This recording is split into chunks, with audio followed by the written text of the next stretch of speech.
Hi friends, welcome to Prerana and Sadhana class. ఈరోజు మనం అర్థశాస్త్రంలో భాగంగా ఆర్థిక కార్యకలాపాలు మిగతా టాపిక్ని గురించి దాని యొక్క నిర్వచనాల గురించి తెలుసుకుందాం. అంతకంటే ముందు ఒక చిన్న మోటివేషన్ ఫ్రెండ్స్. అర్థశాస్త్రం ద్రవ్యాన్ని గురించి చెప్తుంది, సంపద గురించి చెప్తుంది. అయితే మన జీవితంలో ద్రవ్యం ఎంత ఇంపార్టెంటో మీ అందరికీ తెలుసు. అలా అని చెప్పి డబ్బుతో అన్నీ కొనొచ్చు అంటే దానికి నేను ఒప్పుకోను. అంటే డబ్బు అనేది అవసరమే, కానీ డబ్బు వ్యసనం కాకూడదు. కాబట్టి ఆ డబ్బు కోసమే మనం ఏదో ఒక ఉద్యోగంలో సెటిల్ అవ్వడానికి ఎంతో తాపత్రయపడుతున్నాం. డబ్బు ఉంటే అన్నీ వస్తాయనుకోవడం మన భ్రమ. అయితే ఈరోజు ఫస్ట్ టైం నేను ఎకనామిక్స్ చెప్పబోతున్నాను. చూడండి ఫ్రెండ్స్, మీరు లైక్, షేర్, సబ్స్క్రైబ్ ఇవన్నీ చేస్తూ నన్ను ముందుకు నడిపిస్తున్నారు. కాబట్టి చాలా పెద్ద థ్యాంక్స్ అండి మీ అందరికీ. అయితే ఇంకా టైం వేస్ట్ చేయకుండా మన క్లాస్లోకి వెళ్దాం. ఆర్థిక కార్యకలాపాలు అంటే ఏంటి మరి? ప్రజలు వ్యవసాయం, వ్యాపారం, వాణిజ్యం, పరిశ్రమలు లాంటి విభిన్న కార్యక్రమాల్లో మనం ఎన్నో రకాల పనులు చూస్తూనే ఉంటాం. ప్రతి పని కూడా దేనికోసం చేస్తున్నారు? ద్రవ్యం సంపాదించి తన యొక్క కోరికలను తీర్చుకోవడానికి, మన దైనందిన జీవితాన్ని గడపడానికి. ద్రవ్యం అంటే అర్థశాస్త్రంలో డబ్బుని ద్రవ్యంగా భావిస్తాం.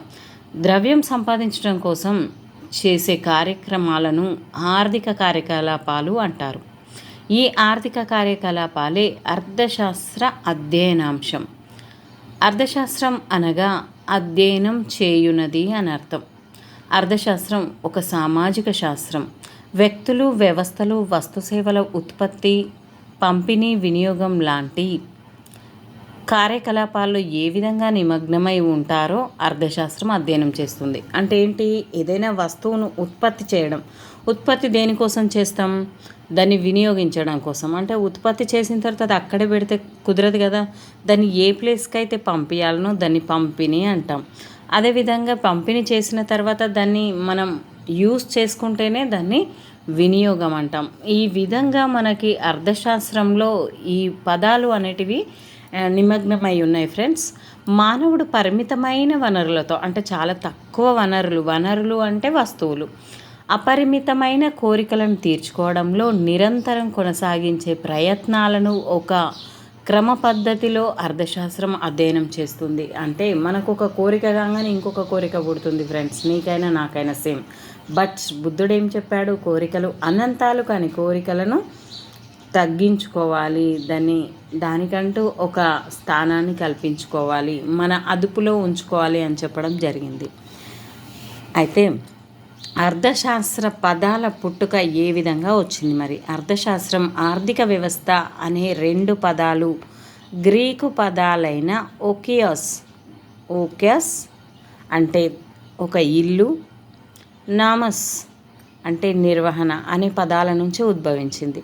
దాని యొక్క అర్థం ఏంటి మరి? గృహ యాజమాన్యం అనే అత్యంత ప్రాముఖ్యమైన అంశాన్ని సూచించే గృహ నిర్వహణ అని అర్థం.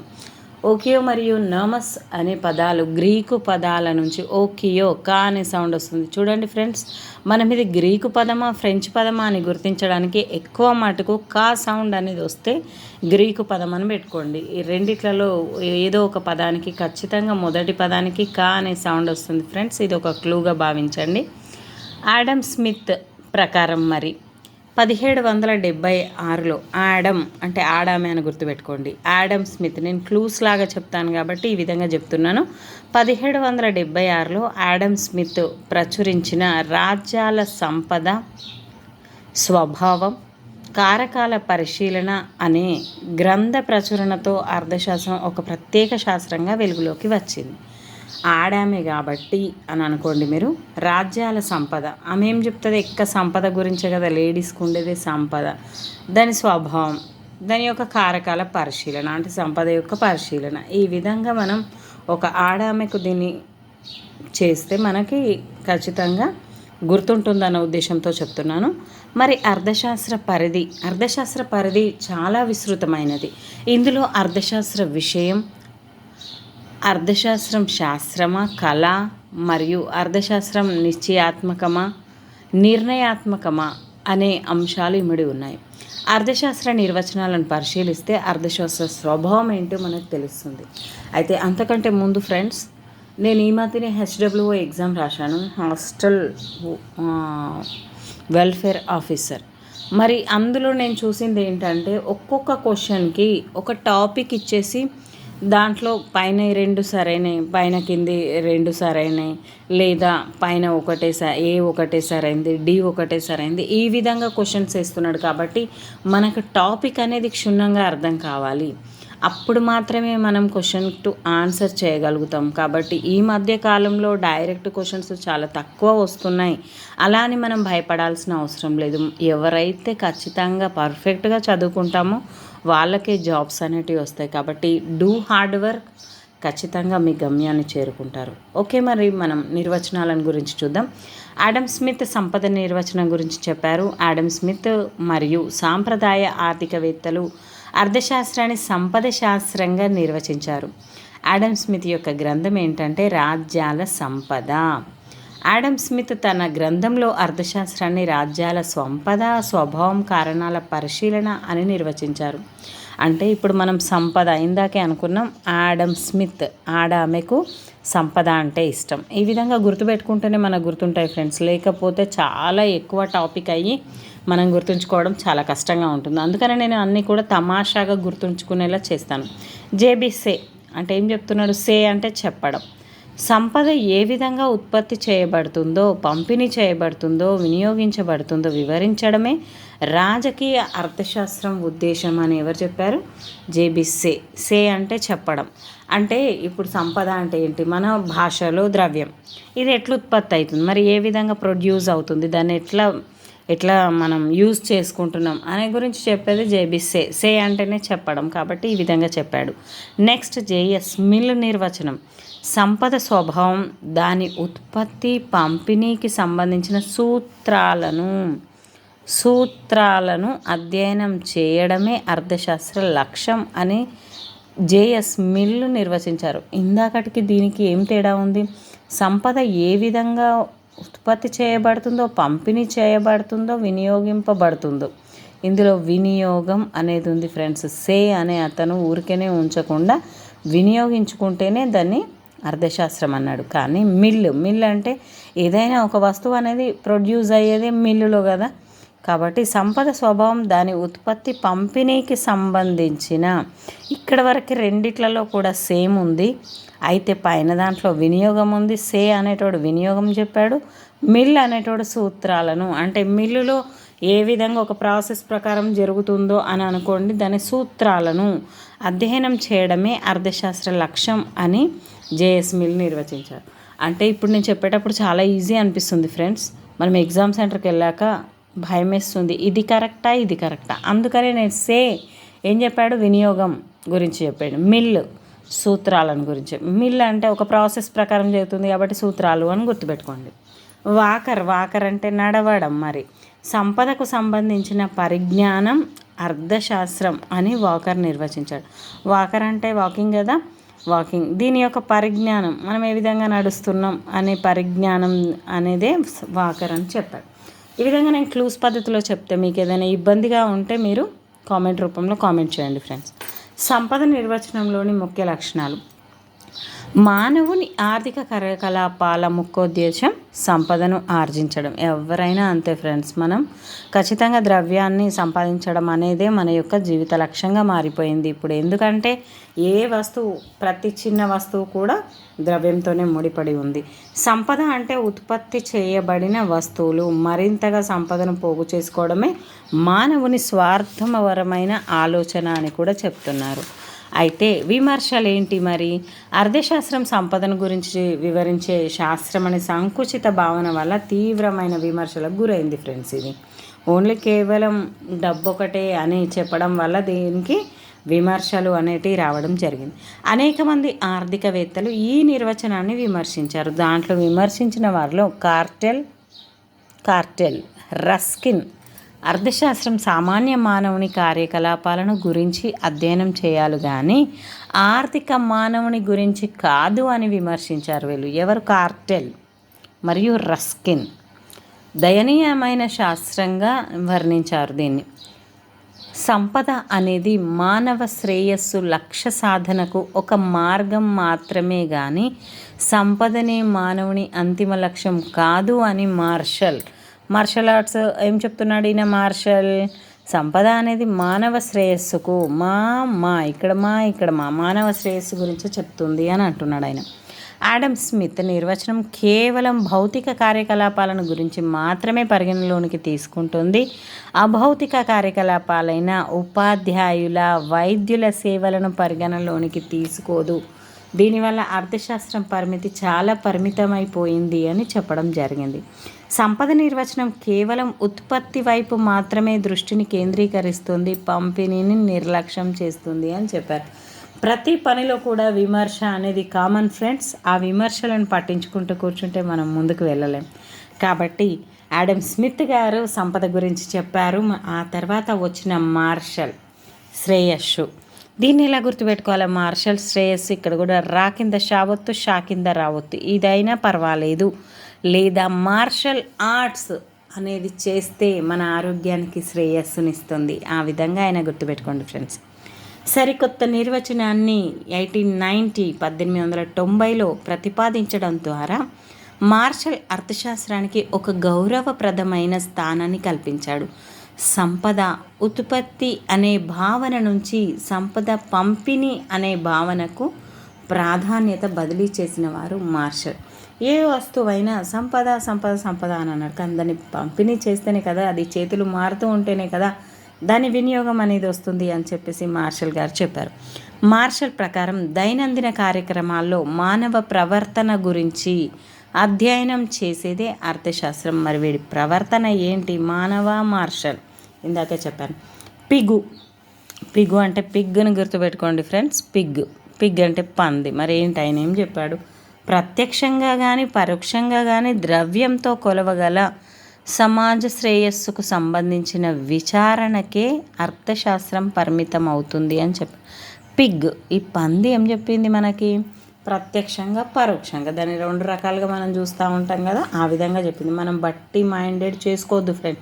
ఈ ఒక్క సబ్జెక్టే కాదు, ఏదైనా కానీ లాజిక్గా ఆలోచించండి. చాలా సింపుల్ టెక్నిక్స్ వినియోగించండి. ఎందుకంటే మనం ఎగ్జామ్ అనేది రాయడం లేదు, ఓన్లీ కేవలం గుర్తిస్తున్నాం, జ్ఞాపకం తెచ్చుకొని ఫిల్ ఇన్ ద బ్లాంక్స్ రాయట్లేదు. కాబట్టి మనం ఏం చేయాలి? గుర్తిస్తున్నాం కాబట్టి ఈ విధంగానే గుర్తించాలి. ప్రత్యక్షం పరోక్షం. మనకు దాన్ని పిగ్గును చూడడం ఏ విధంగానూ ఇష్టం ఉండదు, ప్రత్యక్షంగా చూడడం ఇష్టం ఉండదు. అలాగే పందుల పెంపకం లాంటి టీవీ ప్రోగ్రామ్స్ కూడా మనం పెట్టుకొని ఏం చూడం. ఆ విధంగా ప్రత్యక్షం పరోక్షం అని గుర్తుపెట్టుకోండి. ఎడ్విన్ కానన్ ప్రకారం అర్థశాస్త్రాన్ని మానవజాతి భౌతిక శ్రేయస్సు ఆధారపడే కారణాల వివరణను తెలియజేయడమే రాజకీయ అర్థశాస్త్ర లక్ష్యం అని నిర్వచించాడు. ఏంటి? ఎడ్విన్ కానన్. నేను కానను అంటుండు. దేని కానను అంటుండు ఆయన? మానవజాతి భౌతిక శ్రేయస్సు అని ఇలా గుర్తుపెట్టుకోండి ఫ్రెండ్స్. ఎందుకంటే మనకు ఎక్కువ మంది వచ్చారు. ఇప్పుడు ఒక్కసారి మనం రివిజన్ చేసుకుందాం. సంపద, ఆడవాళ్లకు సంపద అంటే ఇష్టం. ఆడమ్ స్మిత్ సంపద. మార్షల్ ఆర్ట్స్ చేస్తే శ్రేయస్సుగా ఉంటుంది మన ఆరోగ్యానికి, కాబట్టి మార్షల్ శ్రేయస్సు. అదేవిధంగా నెక్స్ట్ వచ్చిన వాళ్ళు పిగ్ ప్రత్యక్షం పరోక్షం. ఆ విధంగా ఎడ్విన్ కానన్ నేను గానను అన్నాడు. భౌతిక శ్రేయస్సు నేను గానను అని అన్నాడు. ఆ విధంగా గుర్తుపెట్టుకోండి. ఇంతకుముందు ఇంకెవరు వచ్చారు? వాకర్ గారు వచ్చారు. వాకర్ గారు ఏం చెప్పారు? సంపదకు సంబంధించిన పరిజ్ఞానం, వాకింగ్ అనే పరిజ్ఞానం ఉండాలి కదా, ఆ విధంగా గుర్తుపెట్టుకోండి. నెక్స్ట్ మిల్లులో సూత్రాలు అని అన్నాను.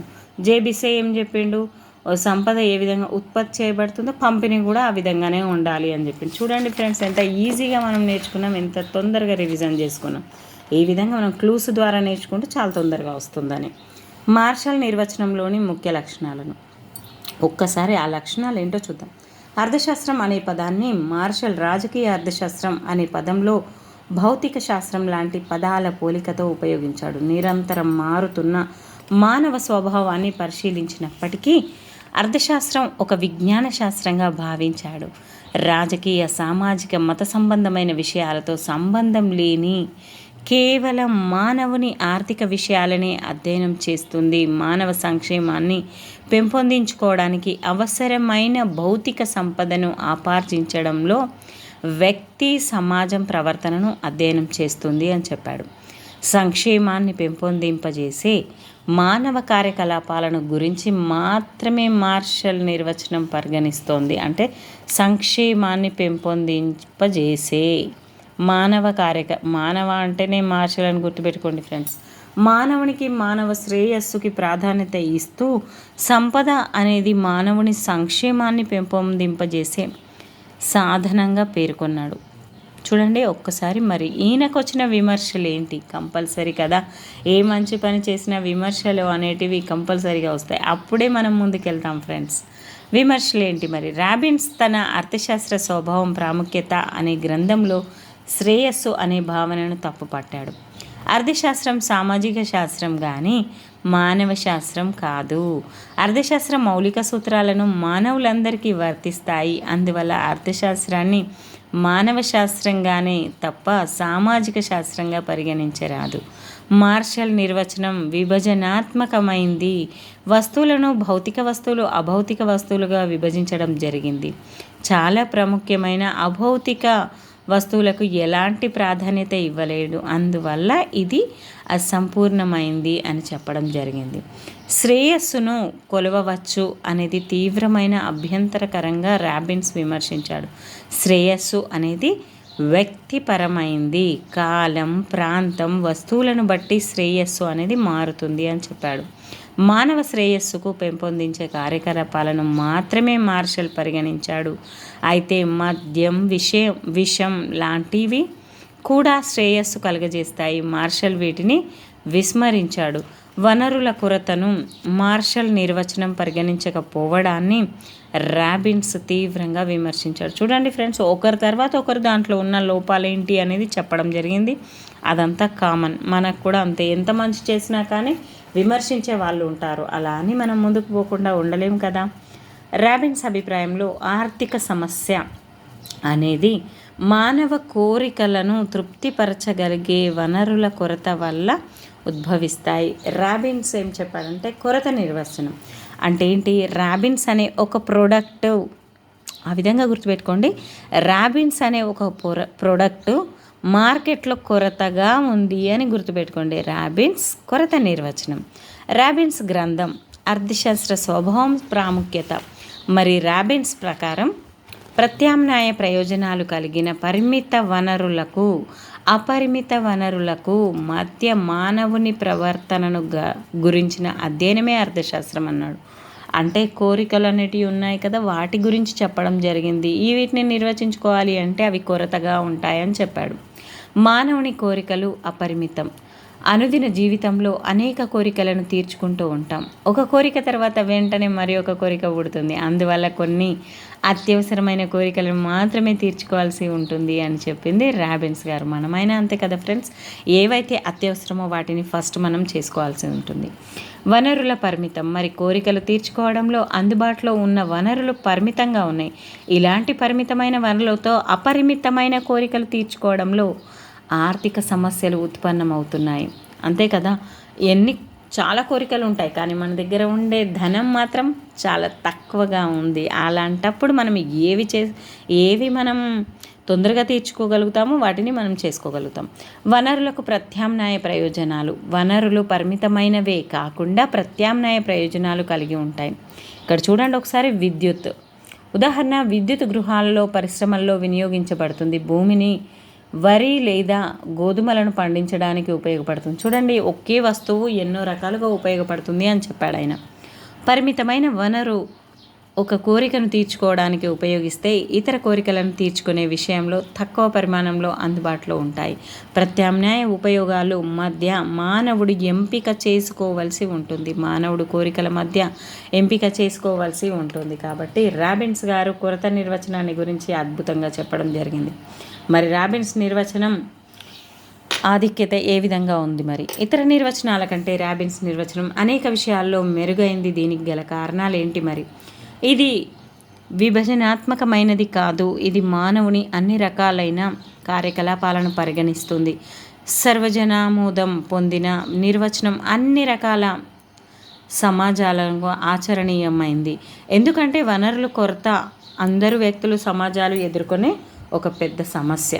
అర్థశాస్త్రం లక్ష్యాల మధ్య తటస్థంగా ఉంటుంది. నిశ్చయాత్మక శాస్త్రం కావడం వల్ల ఇది ఎలాంటి నైతిక సంబంధమైన నిర్ణయాలు చేయలేదు అని చెప్పారు. మరి ఇతనికి కూడా ఇతనికి కూడా విమర్శలు అనేటివి ఉన్నాయి.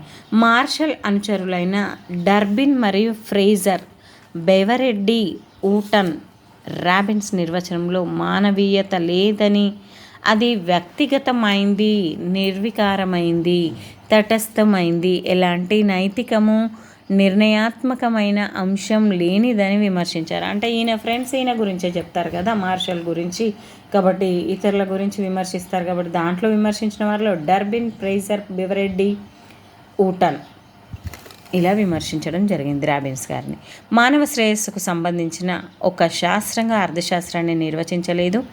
నిర్ణీత ప్రయత్నంగా కానీ ప్రవర్తన సంబంధమైంది గాను కొందరు దీన్ని విమర్శించారు. మార్షల్ శ్రేయస్సు నిర్వచనాన్ని విమర్శించినప్పటికీ పరోక్షంగా శ్రేయస్సు అనే భావనను రాబిన్స్ తన నిర్వచనంలో ప్రవేశపెట్టాడు.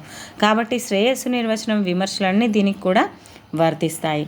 లక్ష్యాలు సాధనాలకు మధ్య భేదాలను రాబిన్స్ నిర్వచనం పేర్కొనలేదు. ఎందుకంటే సాధనాలు అనేవి అనుభవించడానికి వనరులు మాత్రమే. లక్ష్యాలు అంటే సంతృప్తి, అందువల్ల అనుభవించడం, సంతృప్తి రెండు ఒకటే అని చెప్పారు.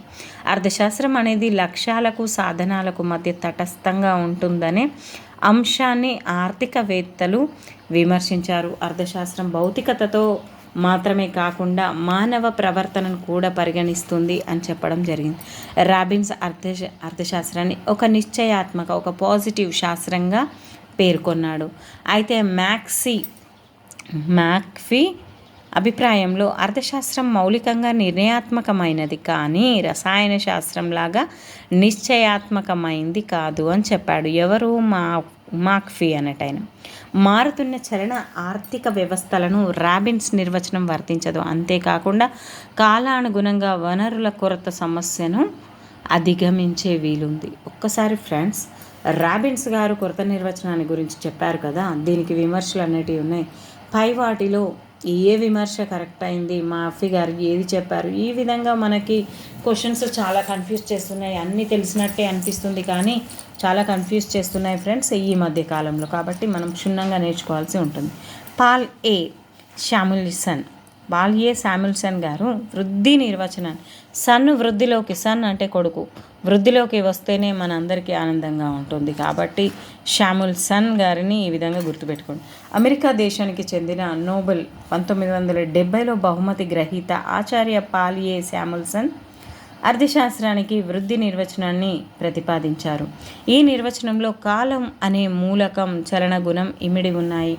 అందుకే ఇది వృద్ధి సంబంధిత అర్థశాస్త్ర నిర్వచనంగా పిలువబడుతుంది. శామ్యుల్సన్ నిర్వచనం ప్రకారం వర్తమాన భవిష్యత్తు వినియోగానికి గాను ప్రత్యామ్నాయ ప్రయోజనాలున్న వనరులను, ద్రవ్యాన్ని ఉపయోగించి కానీ ఉపయోగించకుండా కానీ వివిధ వస్తువులను ఉత్పత్తి చేసి పంపిణీ చేయడంలో మానవుడు, సమాజం ఏ విధంగా ఎంపిక చేస్తారో అధ్యయనం చేసేదే అర్థశాస్త్రం అని శామ్యుల్సన్ గారు చెప్పడం జరిగింది.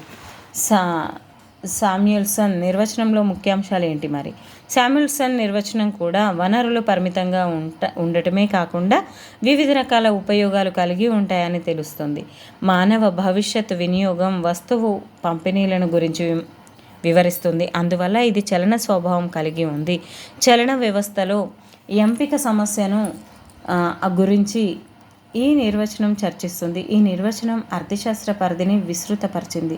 రాబిన్స్ నిర్వచనం కంటే శామ్యుల్సన్ నిర్వచనం మెరుగైంది. ఎందుకంటే వనరుల కొరత అనే అంశం నుంచి ఆదాయం, ఉత్పత్తి, ఉద్యోగితులపై, ఆపై ఆర్థిక వృద్ధి లాంటి సమస్యల చర్చకు మారింది. జాకబ్ వైన్ గురించి గుర్తుపెట్టుకోండి. జాకబ్ వైనర్ నిర్వచనాన్ని అర్థశాస్త్రానికి ఇచ్చిన ఆధునిక నిర్వచనంగా పేర్కొనడం జరిగింది. ఆధునిక నిర్వచనం ఎవరిచ్చారంటే వైన్ అంటే మీ అందరికీ తెలిసే ఉంటుంది. వేకప్ కాగానే జాకబ్ అంటే వేకప్ అని గుర్తుపెట్టుకోండి, వైనర్ అనేది గుర్తుపెట్టుకోండి ఫ్రెండ్స్. వైన్ లేచినప్పటి నుంచి దానికే, కాబట్టి ఆధునిక నిర్వచనం అని చెప్పండి. అమెరికా ఆర్థికవేత్త అయిన ఈయన స్వల్పకాల, దీర్ఘకాల వ్యయ రేఖల విశ్లేషకులలో ప్రసిద్ధి చెందాడు. జాకబ్ వైనర్ ప్రకారం ఆర్థికవేత్తలు ఏమి చేస్తారో అదే అర్థశాస్త్రం అని జాకబ్ వైనర్ అర్థశాస్త్రాన్ని నిర్వచించారు.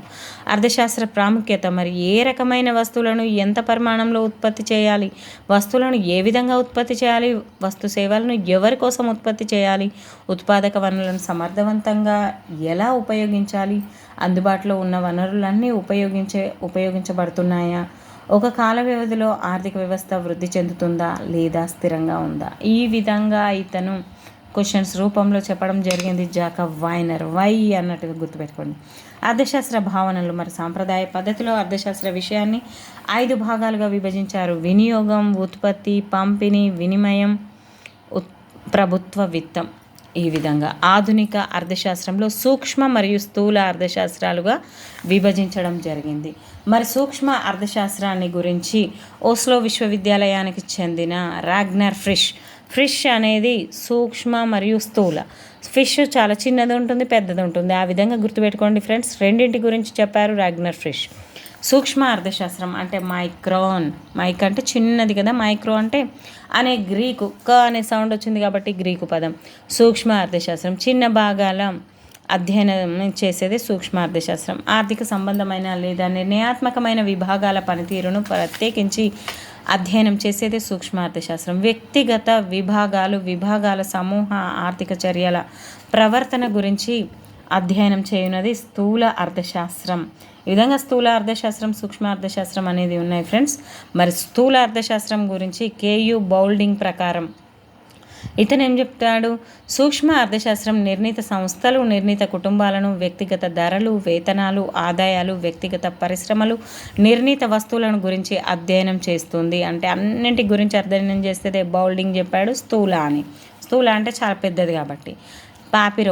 షాపిరో ప్రకారం సమాజంలోని చిన్న విభాగాలను గురించిన అధ్యయనంలో సూక్ష్మ అర్థశాస్త్రం సంబంధం కలిగి ఉంది.